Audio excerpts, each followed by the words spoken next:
Fala galera, e aí? Tudo bem com todos? Espero que sim. Vamos então continuar com o nosso estudo do livro Transição Planetária, do Divaldo e do Manuel Filomeno de Miranda? Ótimo! Nós estamos na 6ª aula e nós vamos estudar hoje os capítulos 12 e 13. São um pouquinho mais extensos do que os outros, vocês perceberam isso? Olha, quem não estiver lendo, não deixe de ler. Complementa bastante aqui o nosso estudo. Eu falo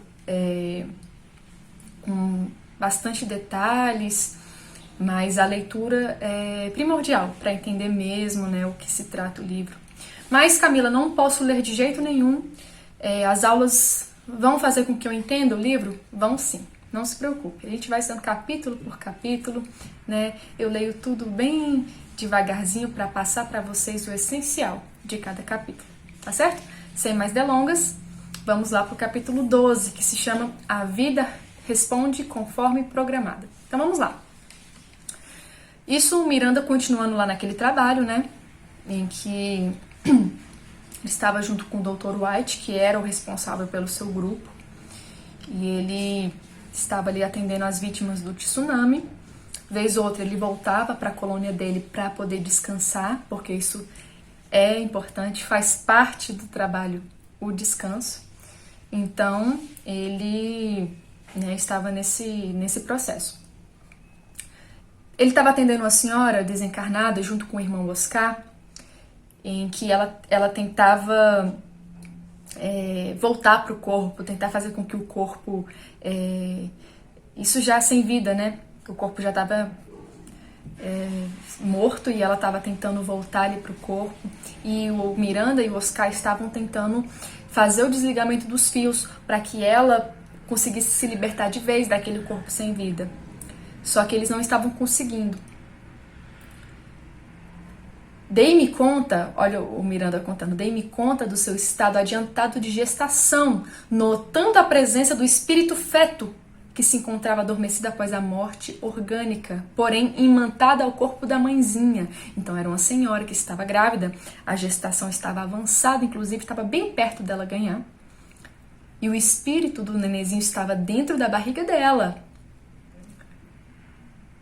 sem vida, naquele corpo dela sem vida. E aí, Miranda, notando essa situação que era bem peculiar, chamou o Dr. White para ele auxiliar naquele processo, e assim foi feito. Ele foi chamado, observou, e ele falou que era preciso haver o desligamento dos fios daquele espírito da mãezinha com o seu corpo que já estava sem vida, para fazer a libertação também do espírito do nenenzinho que estava lá junto do organismo dele também, já sem vida, adormecido. E para isso ia precisar acontecer uma espécie de parto. Olha só, isso aí eu nunca tinha visto em lugar nenhum, só nesse livro.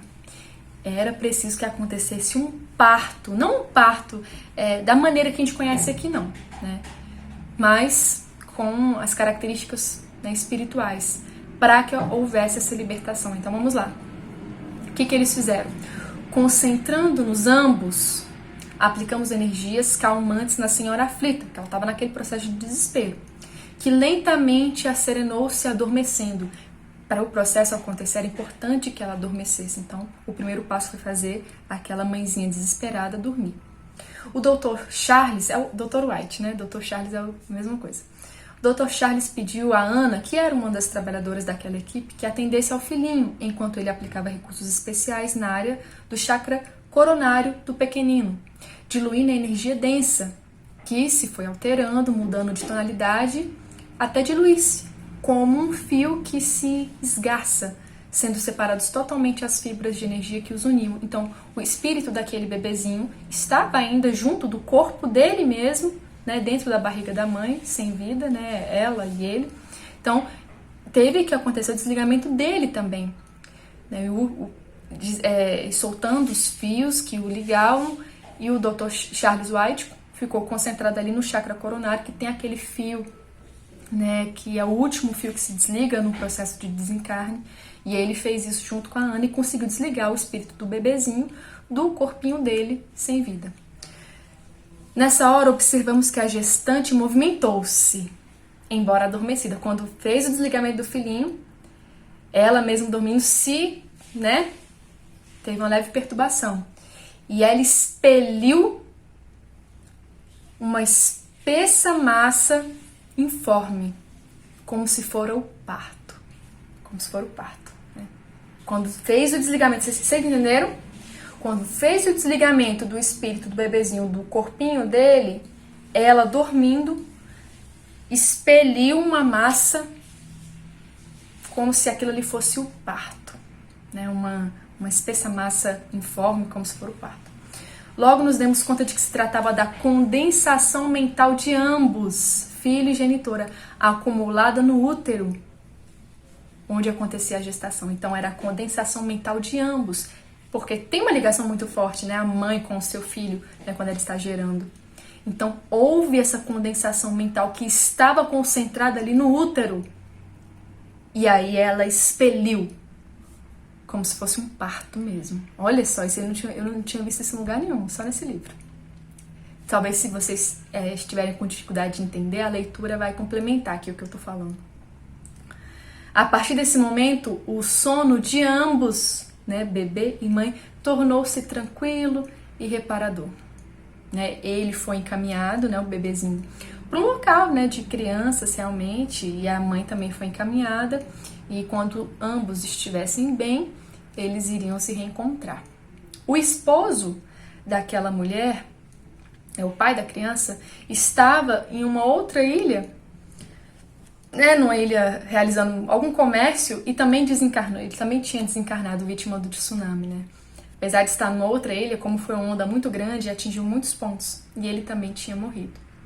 E aí Miranda fica se perguntando, poxa, mas pra que esse espírito queria reencarnar, sabendo que logo iria acontecer esse desencarne coletivo, né? Qual foi o objetivo da vinda desse espírito? Miranda ficou com esse questionamento e perguntou o mentor, né, o Dr. White.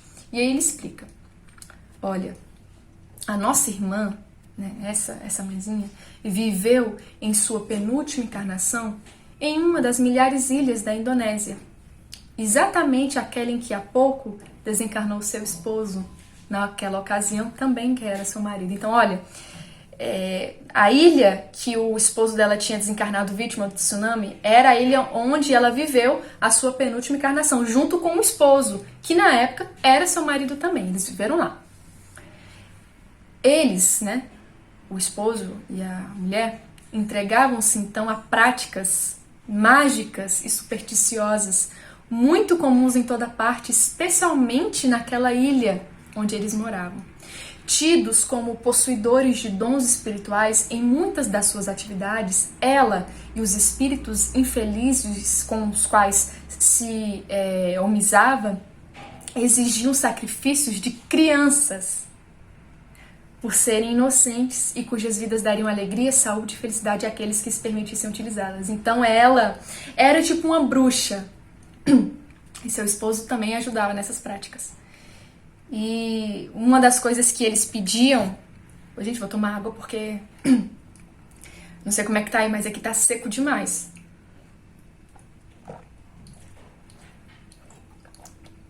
Senão vocês não vão me ouvir. Senão vocês vão ver só uma voz rouca, porque aqui tá seco. Eu quero chuva. Gente, eu quero chuva, pelo amor de Deus. Mas enfim, voltando aqui à nossa história. Então ela exige o sacrifício de criancinhas inocentes para a prática das mágicas, das bruxarias que ela fazia. Então muitas crianças morreram nas mãos dela, né, por conta dessa atitude dela. Ao desencarnarem, foram surpreendidos por algumas de suas vítimas que os arrastaram a punições severas, encarceramentos terríveis, submissões humilhantes. Sempre estarão em sintonia os devedores e os insensíveis cobradores. Sempre estarão em sintonia os devedores e os seus cobradores. Por isso é que nós temos que buscar o quê? Não ter nenhum cobrador nessa vida. né? Não lesar ninguém. Porque senão, gente, a sintonia que nós temos com quem nós prejudicamos, ela é tão forte que não tem como escapar. Não tem. A gente tem que se reconciliar com o nosso adversário enquanto ainda estamos com ele. Porque quando nós estivermos mais, né, talvez no mesmo plano, estaremos, né, em espírito. Então é sempre bom a gente, né, viver a nossa vida sem adversários. Então, fizeram isso, foram, né, para regiões terríveis de sofrimento. As vítimas, né, muitas das crianças que ele tinha matado, e entre outras vítimas, estavam lá para cobrar. E aí, sofreram, até que chegou o quê? O resgate. Porque o resgate, ele nunca deixa de vir.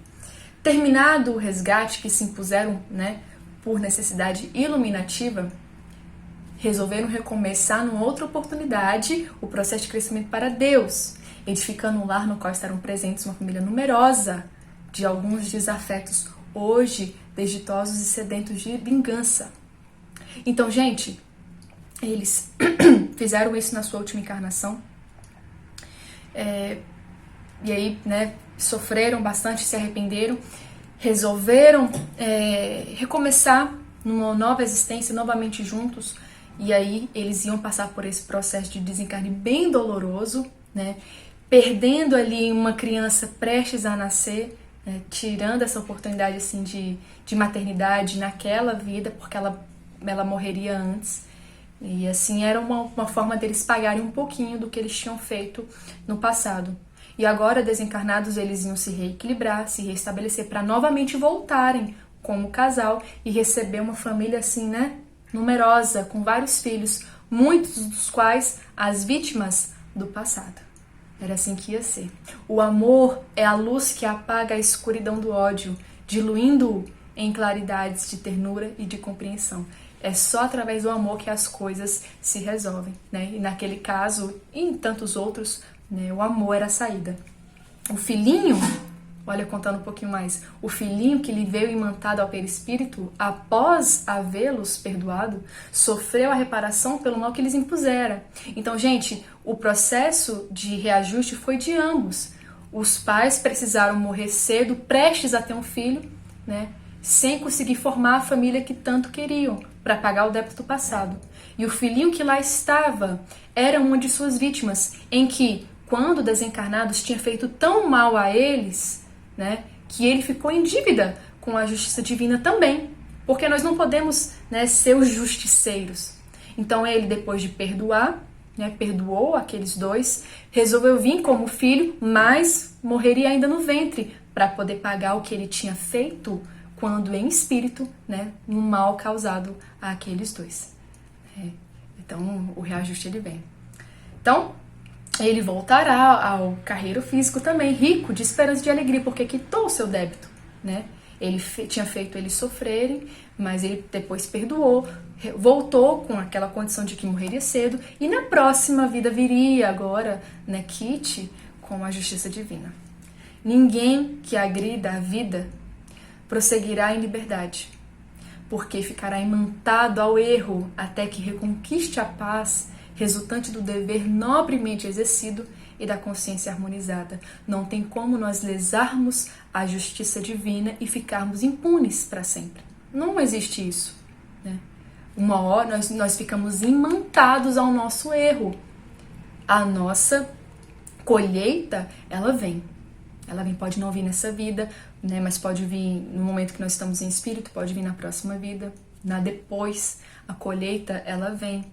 E nós temos que estar preparados para isso, né? E quantas coisas nós plantamos aí no passado e não estamos colhendo agora.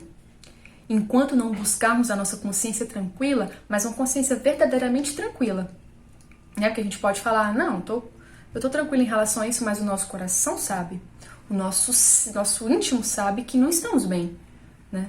Então, enquanto nós não tivermos a nossa consciência tranquila de um dever nobremente exercido, nós não ficaremos quites com a justiça divina, né? Sempre, portanto, que se viva com harmonia, desincumbindo-se dos deveres que lhe dizem respeito com seriedade e elevação. Aí será lograda a felicidade real, aquela que nada consome. Então, né, como ser feliz? Como ser feliz, ainda mais aqui, né, onde a felicidade não pertence a esse mundo. Como chegar assim perto de uma felicidade? Exercer o nosso dever, que será nobremente cumprido, sem reclamações, sem rebeldias, aceitando as dores que vêm para o nosso caminho. Porque sabemos que vítimas não somos vítimas. Né? Somos apenas aqueles falhos seres em que, né, a lei de ação e reação chega, e ela chega às vezes de repente, sem a gente, né, nem esperar. Então é a situação dessa família, né, a situação nossa e situação de tantos irmãos também. Sobre o processo de desencarnação, Miranda ele traz algumas explicações pra gente, porque ele estava acompanhando ali, né, ele estava inclusive auxiliando no desvincular ali de muitos espíritos do seu corpo sem vida. Então ele fala uma coisa muito interessante que eu coloquei aqui para vocês. Cada criatura é um ser especial, verdadeiro universo a descobrir, desconhecido por ela própria. Né? Por isso que Jesus falou, conheça-te a ti mesmo. Será que nós nos conhecemos? Nós somos todo um universo. E a gente nem se conhece muitas vezes. Em consequência disso, cada desencarnação é especial. Típica de cada indivíduo, porque caracterizada pela sua realidade pessoal. Muito difícil estabelecerem-se regras comparativas sobre a existência e a desencarnação dos seres. O que ele está querendo dizer nesse parágrafo? Ele está dizendo assim, gente, cada desencarnação é única. Não tem como a gente falar assim, não, a pessoa desencarnou de câncer, então vai ser assim, assim, assim o desencarne dela. Não. Essas pessoas desencarnaram de tsunami, todas morreram da mesma forma, então desencarne esse processo assim. Não. É uma coisa muito particular o desencarne. Cada um vai ser de um jeito. Cada processo é de um jeito. Né? Então a gente fica às vezes imaginando como é que vai ser o nosso processo. Né? Como é que vai ser? Eu me pergunto, não sei vocês, mas eu me pergunto como é que vai ser o meu processo de desencarne. Será que eu vou dar trabalho? Será que eu não vou? Como é que vai ser? Será que eu vou sentir medo? Porque a gente pode dizer até que tá preparado, né? Não, eu tô pronta. Eu mesmo falo, tô pronta, tô tranquila. Mas será que na hora que acontecer não vai bater aquele medo? Não tem como saber, só durante o processo mesmo. O que nós podemos fazer é nos prepararmos para não dar trabalho. Eu me lembro de uma história da tia Margarida, né, uma trabalhadora lá do nosso centro. Tia Margarida, gente, vocês conhecem demais. E ela contando de um acidente de carro que ela sofreu há muitos anos, né? Já tem muitos anos isso. E eu lembro dela contando que aconteceu, né, o capotamento do carro. E aí ela estava lá. E aí chegou os bombeiros, se eu não me engano, acho que foram os bombeiros. Só que ela não conseguiu ver. Ela achou que já eram os espíritos. Ela achou que ela tinha desencarnado. Ela achou que eram os espíritos que estavam lá para poder ajudá-la. Então ela falou, olha, desencarnei, vou ficar aqui bem quietinha para os espíritos fazerem o trabalho deles, não vou dar nenhum tipo de trabalho e vou ficar aqui serena. E na verdade eram os bombeiros, né? Graças a Deus ninguém tinha desencarnado. Mas eu me lembro dela contando e eu fiquei muito impressionada, porque assim, ela teve ali a prova, né? Ela achou que estava desencarnada e ela não entrou em pânico. Não é um exemplo pra gente, né? Porque talvez a gente fale que fique tranquilo. Não, tô tranquila. E na hora H a gente entra em pânico. Ai, meu Deus do céu, eu desencarnei e agora socorro. Né? E a gente precisa se preparar pra ficar serena, como a tia Margarida ficou. Né? Ficar serena se acontecer e tudo mais. A gente fala aqui, né, gente? Uma coisa boa é ficar falando. Na hora da prática o negócio fica tudo diferente. Mas bom, ficou clara essa questão do desencarne? Espero que sim. Qualquer dúvida, vocês podem me procurar sempre, tá? Então, gente, vamos lá. Vamos continuar com o nosso estudo. Uma nova situação surge, desta vez uma moça que não conseguia se desvencilhar do seu organismo físico, se apresentava em profundos sofrimentos, chamando pelo filhinho. A sua angústia maior era o fato de ignorar o que se sucederá ao filho. Então, gente, tanta criança morreu nessa tragédia. Mas enfim, era uma mulher que tinha desencarnado, ela também estava com dificuldade de se desvencilhar do organismo físico, mas a grande preocupação dela era saber onde estava o filhinho, que também estava ali perto, né? Ela não conseguia encontrá-lo, e a agonia da... E quem é mãe sabe, né, gente? Imagina acontecer uma situação dessa e você não vê onde está seu filho. Eu ia ficar... Eu que tenho 2 ia ficar assim, meu Deus, cadê meus gêmeos? Cadê meus bebês? Né? Então a angústia dela era isso. E aí a espiritualidade entendeu a situação e logo, né, a Ana, que era uma das trabalhadoras daquela equipe, né, trouxe nos seus braços uma criancinha sorridente, feliz. Ela tinha pouco mais de 1 ano de idade, né? Tamanho dos meus, um pouquinho mais de 1 ano. E ela estava ali tranquila, feliz, sorrindo para a mãezinha, né? E ela estava desencarnada, né? Ela estava desencarnada, mas se recuperou logo né, da situação, estava ali querendo ver a mãezinha. E aí, quando a enfermeira Ana coloca nos braços da mãe, aí ela começou a cantar uma canção de niná que ela costumava cantar pro bebezinho, e conseguiu se acalmar, se desvencilhou do corpo, e aí adormeceu tranquilamente, né? Então, gente, são várias situações, com certeza Miranda nem relatou tudo, né, todos os casos, e olha que cada desencarne é de um jeito, né? Mas ele relatou vários exemplos aqui de como foi, deu pra gente ter uma noção de como foi a parte espiritual né, do tsunami que aconteceu em 2004.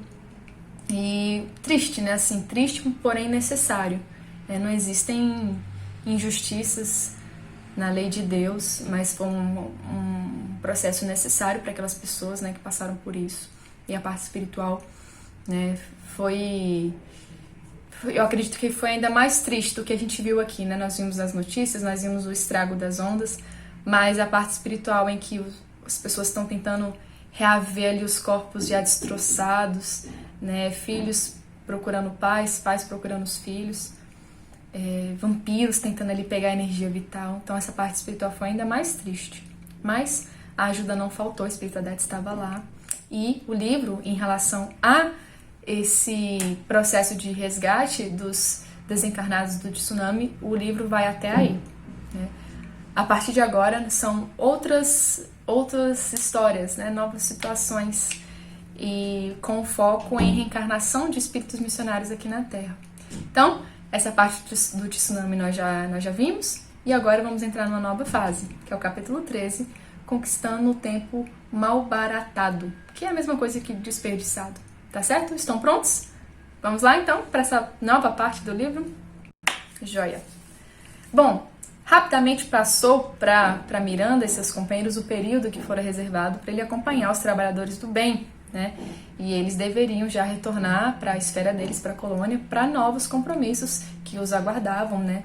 E dentro das linhas direcionais que... Perdão, gente, é a secura. Eu preciso tomar água, gente. E vocês estão bebendo água? Gente, se hidrata. Igual postaram esses dias, você não é um cacto, beba água. Importante demais, porque tá muito seco, a umidade tá baixa. Mas enfim, eu vou até ligar, gente, vocês me perdoem aqui. Eu vou ligar meu umidificador. Se vocês verem uma fumacinha assim, ó, tá dando pra ver, né? Tá tendo até um efeito mais...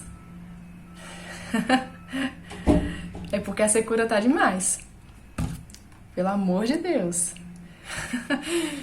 Muito bem, vamos lá, vamos continuar.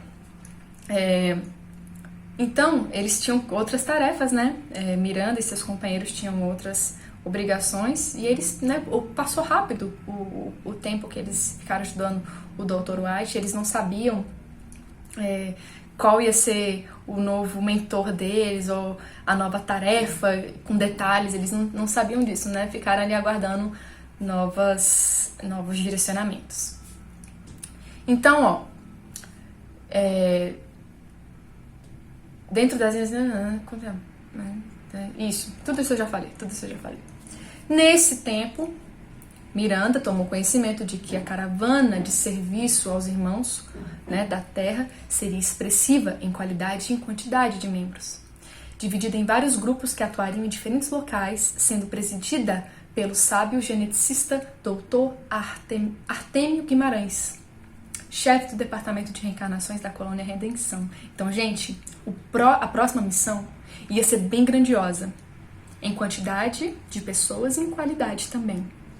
Vários grupos iam se dividir em vários pontos aqui, né, do Brasil, da Terra, e todos esses grupos iam ser chefiados pelo chefe do Departamento de Reencarnações da Colônia Redenção, que era o Dr. Artêmio Guimarães, que aqui na Terra tinha sido, né, um médico, um cientista. Ele trabalhava muito essa questão da genética. Ele foi um grande pioneiro nas questões de fertilização in vitro, onde acontece ali a fecundação, né, do óvulo e do espermatozoide fora do organismo da mulher e se tornam ali embriões, para vários tratamentos, né, para tratamentos da pessoa que não consegue engravidar e tudo mais. Então ele foi um pioneiro nisso, ele dedicou sua vida a isso, ele tinha várias pesquisas, era uma pessoa muito reconhecida mundialmente, realmente, e quando desencarnou, continuou seu trabalho, agora chefe do Departamento de Reencarnações, né? E ele seria o grande diretor desse novo trabalho, porque ele tinha muito conhecimento no assunto, e era um trabalho justamente disso, né, das reencarnações. Vocês vão se lembrar, logo no início do livro, nós vimos uma criatura que tinha vindo, né, de uma outra constelação, de um outro planeta, para conversar, falando que muitos missionários do seu planeta viriam reencarnar na Terra, simplesmente para fazer com que ela avançasse mais rapidamente, porque eles não teriam nenhum compromisso com o mal aqui na Terra, e ficaria mais fácil deles, né? Não tinham nenhum desafeto do passado, né? Nenhum mal a ser reparado aqui. Então eles viriam simplesmente em missão, iam vir em massa. Eles viriam em massa para descobrir curas para doenças, para descobrir sim, as coisas que nós precisamos ser resolvidas aqui no nosso planeta, que são de aquecimento global, altas temperaturas e tudo mais. Eles iam vir para resolver essas questões, para que a gente avançasse. Só assim, né, gente? Só recebendo visita de fora, porque a gente mesmo aqui, né, assim, a gente mal consegue resolver os nossos próprios conflitos, né? Que dirá os conflitos do nosso planeta Terra. Então eles viriam para isso, então era a missão deles, né? Seria sob o comando desse eminente espírito, né, o Dr. Artêmio, que aproximadamente 500 obreiros retornariam ao amado planeta para a preparação da nova era, abrindo espaço para as reencarnações em massa dos migrantes de uma das estrelas da constelação das Pleiades, na tarefa sublime de ajudar a Terra a alcançar o patamar do mundo de regeneração. Então, mais ou menos 500 criaturas dessa estrela que está localizada na constelação das Pleiades. Coloca no Google constelação das Pleiades para vocês verem, né? A gente conseguiu enxergar aqui da Terra essa constelação. Ela é caracterizada pela cor azul muito bonita. Então, né, nessa constelação tem uma estrela, né? Tem um planeta, e já bem mais avançado do que a Terra, e aí 500 pessoas desse planeta se dispuseram a vir reencarnar aqui para nos ajudar na regeneração. Ô, coisa boa, manda mais 500, manda 1000, pode mandar que a gente aceita, né, gente? Fazendo nossa terrinha avançar, isso que importa. E como eu falei, eles não têm compromisso com o mal aqui, não tem tipo, na encarnação passada eu fiz isso e agora eu preciso pagar. Eles não tem nada disso, vindo em missão mesmo, para nos ajudar, né? Não sei se eu sou dessa constelação, né? Não sei dizer para vocês. Não, gente, não sou não, viu? Não sou não. Quem dera. Mas que eles estão entre nós, eles estão. Talvez, né, ainda crianças, não sei em que época aconteceu isso, né? A gente não sabe se foi na publicação do livro, provavelmente não, provavelmente é uma história mais antiga, né? Não, gente, isso foi em 2004, olha só. Isso foi em 2004. Isso foi em 2004, a época do tsunami. O povo já tá grandinho. E é claro que não ia acontecer tudo de uma vez também, ia ser, né, uma coisa bem gradual, mas já tem muita gente aí dessa estrela nesse planeta entre nós. Que beleza. Bom, sobre a colônia Redenção, que é a colônia do Miranda. Ela foi criada por abnegados servidores de Jesus sob, né, os comando do nosso querido Francisco de Assis. Né? Ela é uma constelação que abriga uma quantidade considerável de espíritos que viveram no Brasil e alguns outros espíritos que vieram da França, né, da cultura francesa, que fixaram aqui no Brasil nas suas últimas existências, mas que tem essa origem francesa. Então tá, gente, então a missão era essa, né, de ajudar na reencarnação desses espíritos, né, e em todo o processo que envolve isso. E aí era uma reunião, né, ia ter uma reunião para conversar sobre essa situação, para eles até conhecerem um pouco mais sobre o Dr. Artêmio. E aí estavam lá num salão, um dos salões da Colônia Redenção. E aí todo mundo aguardava assim, ansioso, Miranda também, né? Aguardava ansioso o início, todo mundo com o coração pronto para o novo trabalho, né? E rolando assim uma música bem celestial, bem serena, e todo mundo naquela vibe assim de luz e de vibração boa. Todos aguardavam o início da reunião. Lá estava o governador da colônia. Ele chegou, né, com seus assessores, o governador. Em seguida chegou o doutor Artêmio, que estava no comando daquilo. E para a surpresa de todos, chegou um visitante muito especial. 2, na verdade. Adivinha quem entrou andando no salão para participar daquela reunião? Chuta! Hã? Francisco de Assis apareceu para a reunião. Gente, se eu tô na reunião dessa, acho que eu caía dura. Se eu tivesse celular, eu tirava até uma selfie com Francisco de Assis. Ele chegou junto com a irmã Clara. Eles que são, né, inseparáveis. Francisco de Assis e irmã Clara chegaram.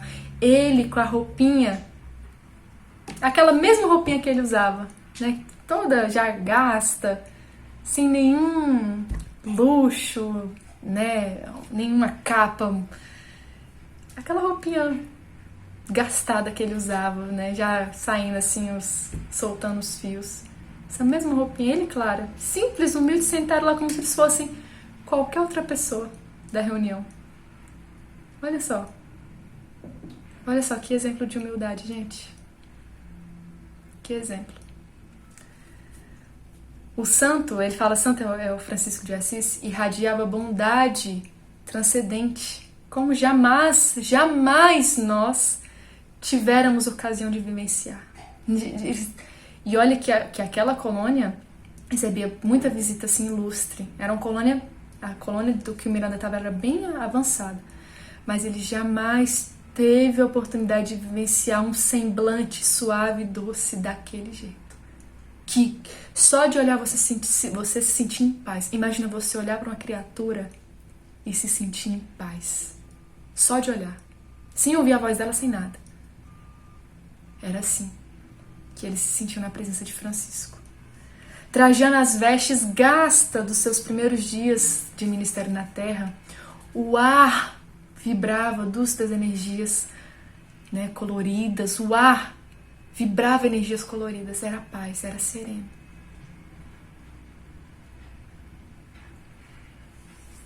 E a irmã Clara também, né, que foi uma criatura assim, um exemplo para nós, estava junto dele. Então eles se sentaram lá, gente, como se fosse qualquer outras pessoas, qualquer outros dois. Então, a reunião ia começar. O doutor Armênio toma a frente da tribuna e começa a falar sobre o momento grave que a Terra vivia. Isso já era previsto. E as pessoas só se detinham no desespero, na dor, na angústia, esquecendo-se que após a tempestade o sol brilharia como nunca. Então, gente, as pessoas, né, isso já era algo aguardado, né? Há muito, ele inclusive nessa parte ele dava o exemplo, né, de Jesus falando que iria haver choro e ranger de dentes. Alguns profetas que falaram, né, teve a parte do Apocalipse. Então é aguardado esse momento de transição, né? A gente sabe que a Terra ela iria passar por momentos difíceis. Isso lá em 2004, com tsunami, com essas coisas. Nem se sonhava com pandemia e coronavírus. E o que ele está falando? Que as pessoas elas se apegam somente àquele momento ali de sofrimento, esquecendo que após a tempestade vem o sol. As pessoas elas só se detêm naquele momento de dor, sem esperança, sem perspectiva de melhora. O próprio Miranda confessa, olha, pessoalmente sempre me detivera na revelação do desespero, não nos efeitos decorrentes quando chegasse o período de bênçãos, logo após as grandes calamidades no mundo renovado. Olha o momento que a gente está vivendo agora, por exemplo, né, em que a gente está vivendo essa pandemia e sabe, muitas vezes a gente se detém só no desespero, na dor, de ai, não aguento mais, eu quero que isso passe. Muitas vezes nos falta esperança de um novo amanhã, de que vai passar e de que é preciso que se passe com dignidade, né? Porque vai passar. Nós não estamos abandonados. A gente não abandona um filho nosso. Quando o nosso filho tosse, espirra, a gente já fica, meu Deus, vou levar pro pediatra. Socorro. Passar um xarope pra esse menino aqui. Imagina Deus em relação a nós. Então, é a nossa casa passando por uma reforma. É chato a reforma, né? Somente naquela parte que passa a massa na parede para lixar, para depois pintar, ver aquela poeira, dá aquela agonia. Mas faz parte, depois vai ficar tão bonita a casa, não é?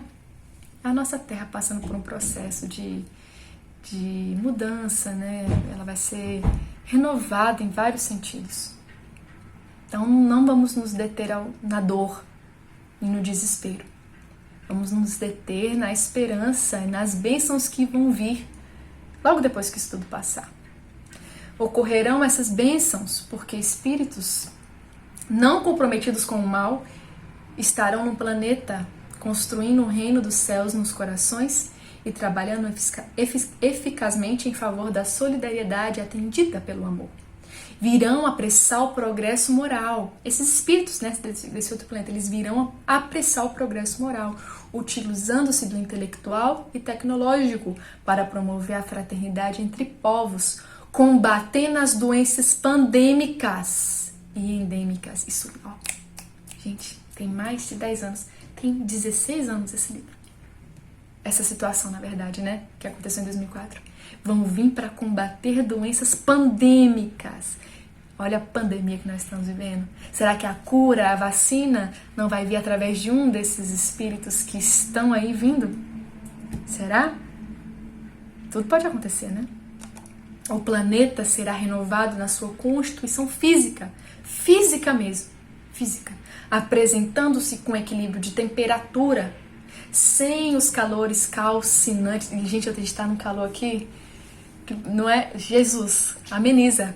Sem os calores calcinantes, nem os frios, né, congelantes e com paisagens edênicas. Então a gente vai ter um equilíbrio na nossa Terra. Ela vai mudar fisicamente mesmo. Não vai ter mais essa questão de aquecimento global, né, de falta de árvores, de falta de água potável para todo mundo. Não vai ter, não vai ter. Não vamos nos deter no desespero, achando que as coisas não têm saída, não tem solução.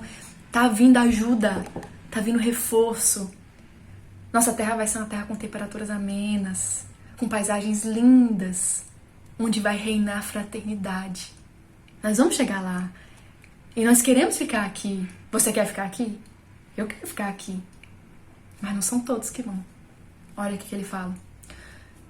Os irmãos geradores de distúrbios e conflitos, os guerreiros contumazes e os arruaceiros, aqueles que se comprazem nos campeonatos da perversidade por sintonia vibratória, vão ser convidados a se retirar do planeta, cuja psicosfera seja compatível com as suas condições, como se fosse um exílio temporário, quando aplicarão os conhecimentos tecnológicos, porque aqui nós estamos avançados nessa questão da tecnologia comparada a outros planetas, né?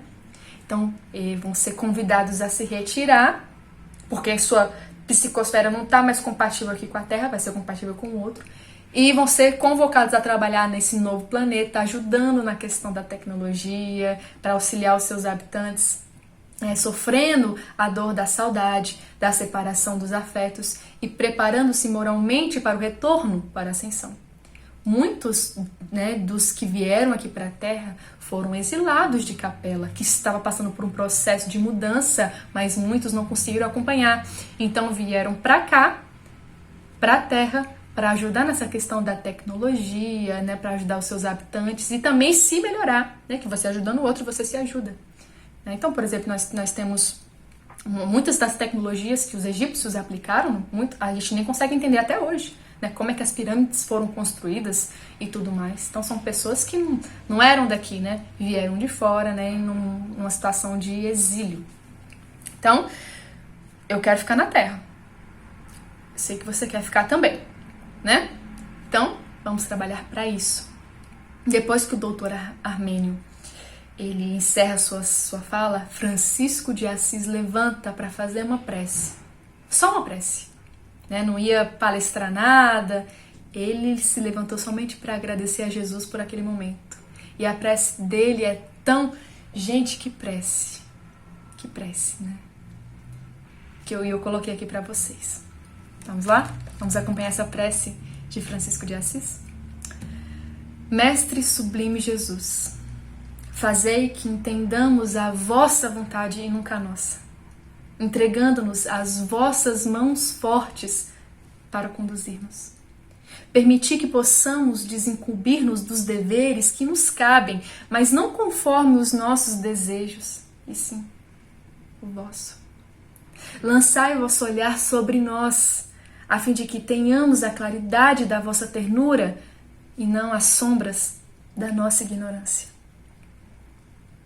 Abençoai os nossos propósitos de servir-vos, quando somente nos temos preocupado em utilizar o vosso santo nome para servir a nós. Envolvei-nos na santificação dos vossos projetos, da forma que sejamos vós em nós, porquanto ainda não temos condição de estar em vós. Dominai os nossos anseios de poder e prazer, auxiliando-nos na conquista real da renúncia e da abnegação. Ajudai-nos na compreensão dos nossos labores, amparando-nos em nossas dificuldades e socorrendo-nos quando mergulhados na argamassa celular. Nos abençoe, Jesus, sempre. Assim seja. E assim, com essa prece de Francisco de Assis, a reunião é encerrada. E novos labores iriam vir. E a gente vai acompanhar tudinho juntinhos aqui, né, no nosso canalzinho. Então, se Deus quiser, estaremos juntos na próxima semana. Fiquem com Deus e até a próxima, se Ele quiser.